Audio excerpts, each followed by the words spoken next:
Of all the people who get married, only 3 in 10 remain in healthy, happy marriages, as psychologist Ty Tashiro points out in his book, The Science of Happily Ever After. Gottman, who wrote The Mathematics of Divorce, not only tested for relationship dissatisfaction among married couples in his love lab, detecting the disaster couples who were frequently in conflict, but he also brought couples into the lab to test for what the ingredients of a healthy, lasting relationship were. The couples who stayed together showed frequent kindness to one another. As Rumi says, you know what love is? It is all kindness and generosity. Kindness helps promote emotional intimacy. Kindness becomes second nature when you practice kindness like it's a muscle. Anthropologist Helen Fisher states that kindness is a top quality among trustworthiness and loyalty that people look for in a partner. The successful set of couples were dubbed the Masters in Gottman's Love Lab. The Masters, by contrast to the disasters, showed low physiological arousal. They felt calm and connected together, which translated into warm and affectionate behavior, even when they fought.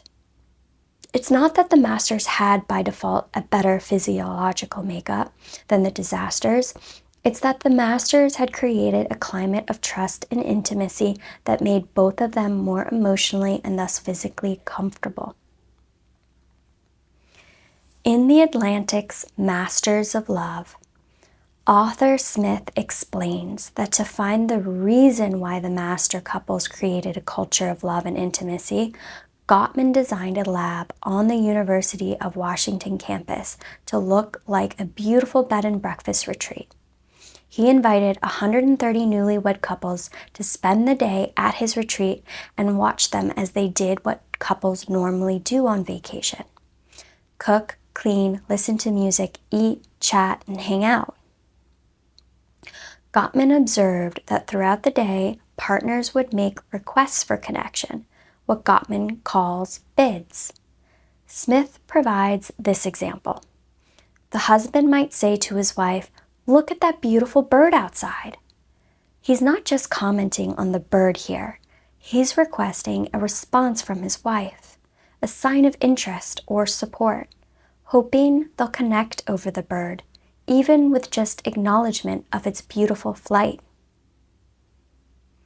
The wife can either respond by turning away or turning toward her husband. Couples who had divorced after a 6-year follow-up had turned towards bids 33% of the time. Only 3 in 10 of their bids for emotional connection were met with intimacy. The couples who were still together after 6 years had turned toward bids 87% of the time. 9 times out of 10, they were meeting their partner's emotional needs.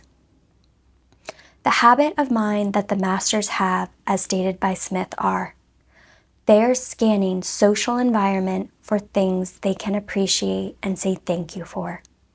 They are building this culture of respect and appreciation very purposefully. Disasters are scanning the social environment for partners' mistakes.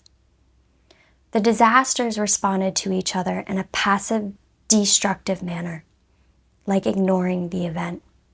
An active, destructive manner, diminishing the good news his partner just received.